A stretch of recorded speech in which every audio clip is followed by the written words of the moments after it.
Greetings to all you two-legged, two-wheeled insaniacs. I hope this video finds you well. Why the super cringy intro? I don't know. Maybe I got a little bit of Yummy Noob on the mind. You know, he is definitely one of the inspirations for me starting this YouTube channel. Anyways, today I actually wanted to spend some time and talk to you guys about the bad luck that continuously seems to find me. As you guys know, in my previous video, I loaded up like a whole plywood sheet of wood on the back of my bike, and I rode home, and yeah, it was pretty cool, whatever. And I had a lot of things that I needed to get done specifically that week. One of them was that I'd had to go to a scout camp, a warrant course, for me to be a warranted adult scouter. And let me tell you, from the start of that week, nothing seemed like it was going to go on track, right? So, for starters, what am I doing 76 and 100 for? Wow! Okay, for starters, I had the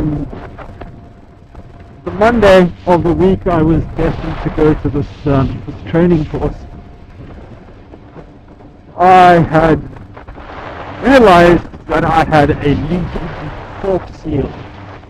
Now, to those of you guys that know, fork seals are like the most important part of your motorcycle suspension. If you blow those, you're going to start losing a whole lot of fork oil, and eventually you're not going to be doing any suspension. It's just going to be springs with zero damping, which is really not a good condition to find yourself in.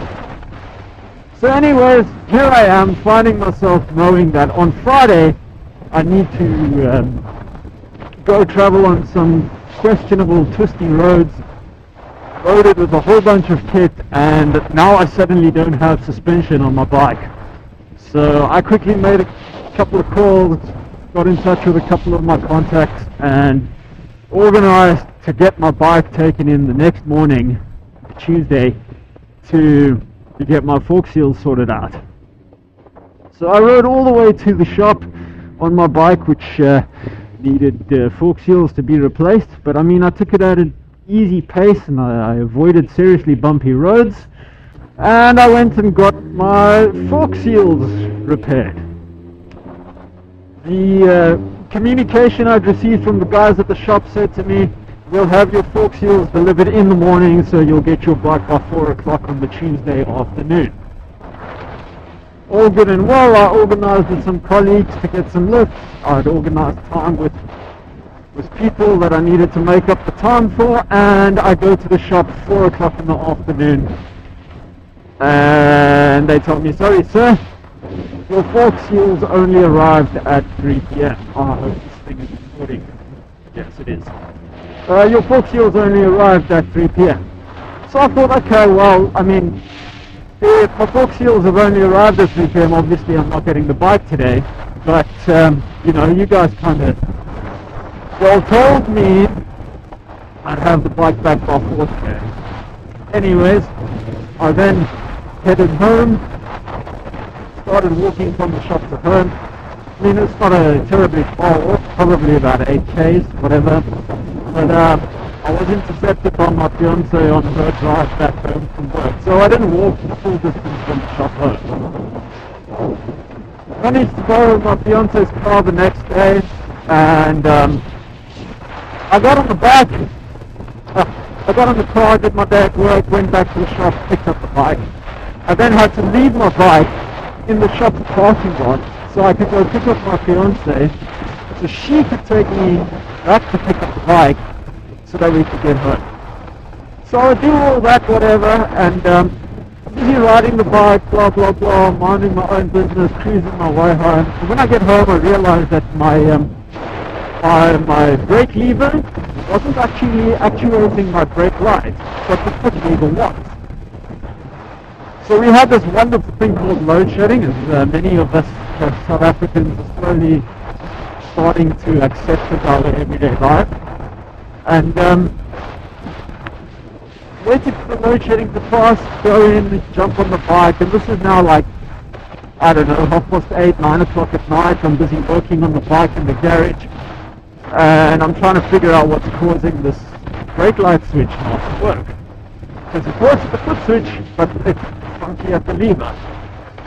So I disconnect the cable down here, and I do a continuity test. I've got continuity on the switch. It switches on when it must, switches off when it must, so the problem's not there. I go and I unplug the cables down at the bottom here. I check and I look for continuity, and I get confused. So I don't understand this. Plug it back in, check the brake lever again, and suddenly my light switch is working. Lekker! Only then I noticed that my headlamps are all out. All my custom lighting dead.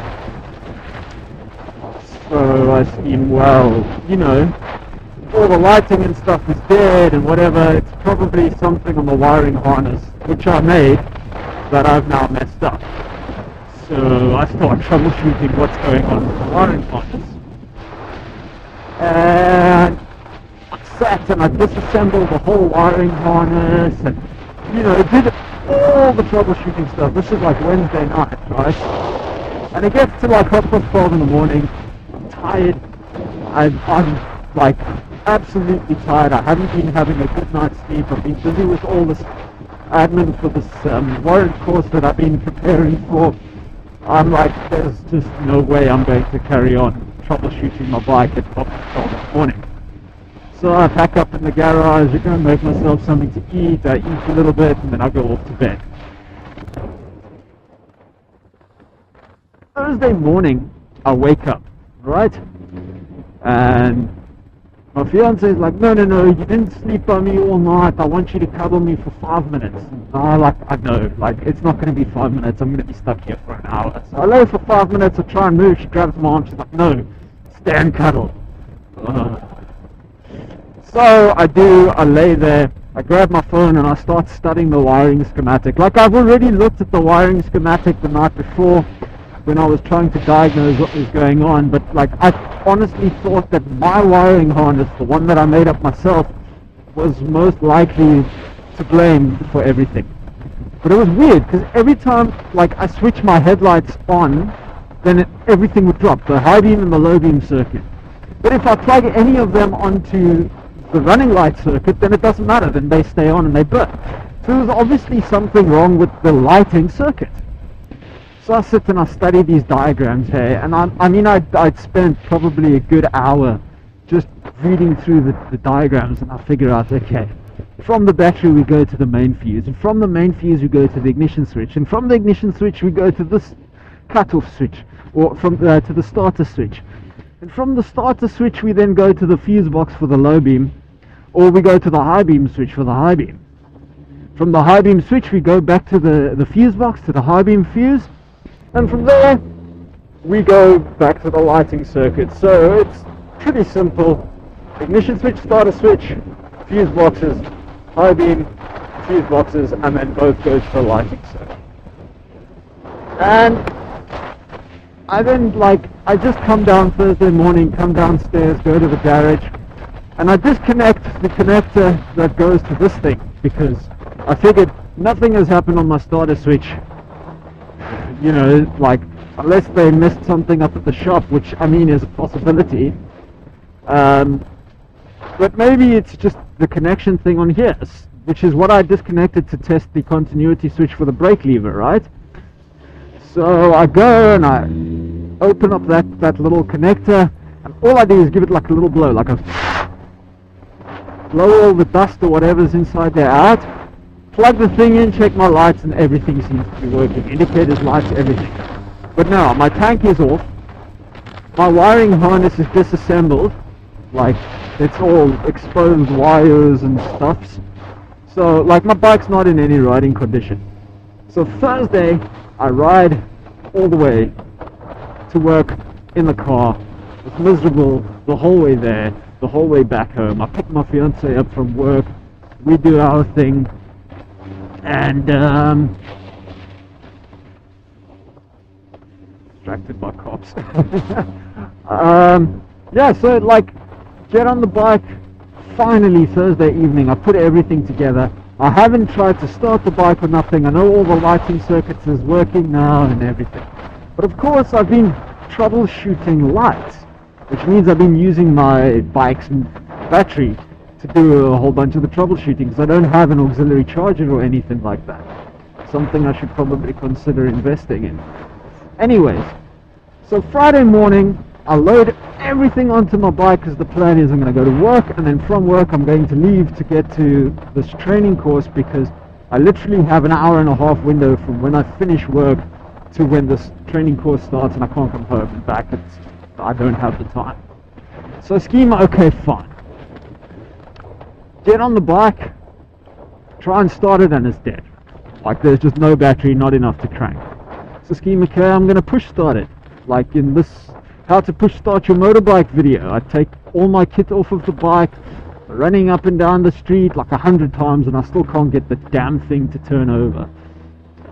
I tried starting it in first, I tried starting it in second. As many other people have told me in my previous video, I was wrong to say start a bike in first. But no matter what I did, first gear, second gear, I just couldn't get it started. Obviously, with the vacuum leak that I've got going on with my my intake manifold, it was just not enough fuel to actually get the thing to start up, and it was a schlep, man. I'm telling you, it was a mission. Eventually, I had a emotional breakdown. I screamed out loud in the streets, like, let out the F-bomb, you know how it goes. My neighbor heard, and he was like, oh dude, don't stress, I'll give you a jump start. So got the bike jump started, lacquer, and off I go to work. And on my way there, I'm noticing that my mirrors keep looking at the ground. So I twist them up left and right, and I'm riding, and I'm riding, and I'm riding, and I find I'm looking at the ground again. Oh, excuse me, I just need to stop in here and grab a pint of oil from my fiance's car. Do do do do do do do do do do do do do do do. All fun stopping zones up here. It's fine.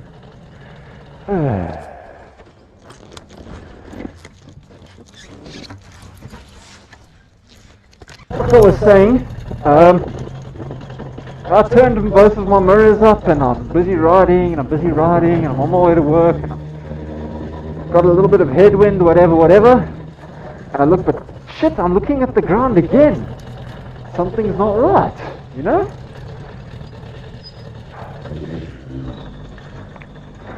So I adjust the mirrors, and I keep riding, and then, like, I'm looking at the ground again. And at this point I was like, well, you know, there's obviously something wrong with something. Why do I keep looking at the ground? And I noticed that, like, my little dashboard thing over here where my gauges are, wasn't sitting like this, it was sitting like, almost like parallel to the ground. And I figured, you know what? This custom mounting bracket is the problem. You know, I get into the office, pull into the parking lot, and I literally go like this to see what's going on with this thing, and the whole thing just breaks off in my hand.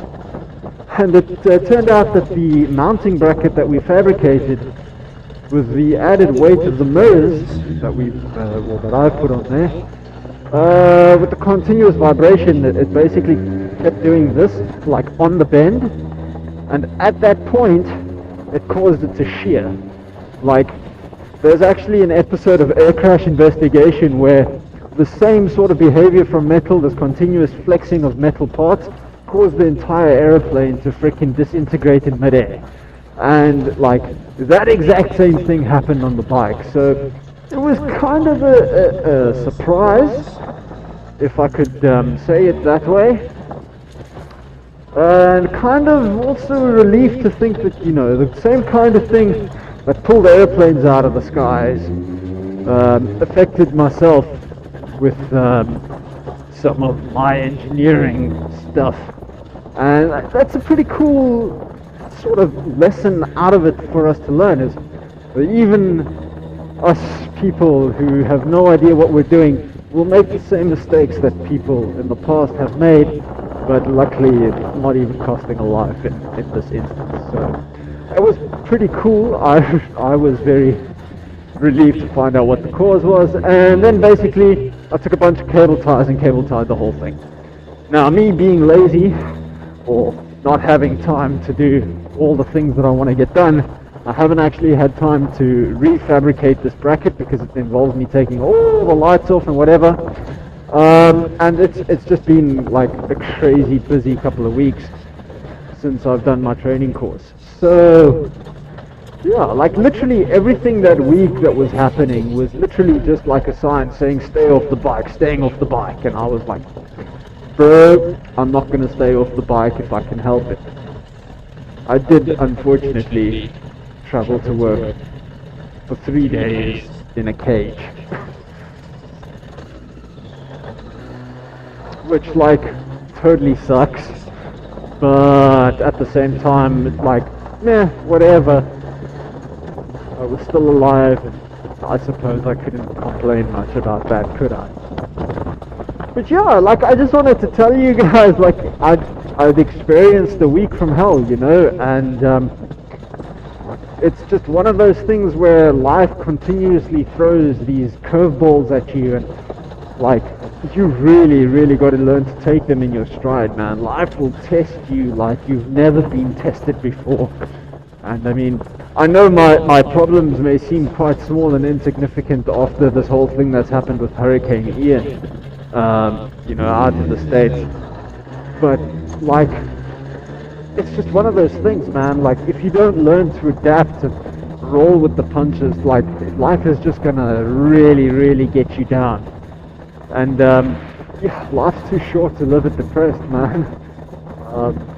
So yeah, guys, you know, thank you for taking the time to watch this video. I guess it's kind of ended in like a tangential sort of like cliffhanger way, and for that I do apologize, but that was pretty much a summary of all the bad luck that I was having. Whoa. So yeah, guys, I want to thank you so much for checking out this video. If you like what you saw, why don't you just leave me a comment down below. Let me know what bad luck stories you guys have on the motorcycle. I've had some crazy times with bad luck on the bike where all I wanted to do was ride and I couldn't. But it just brings me to what I keep telling you guys, you know, whatever life is throwing at you, don't look down, look ahead. Please consider supporting this channel by checking out my Patreon. Make sure to hit that subscribe button, ring the little notification bell so you don't miss any of the future videos, and as always, don't look down, look ahead, and until next time, ride safe.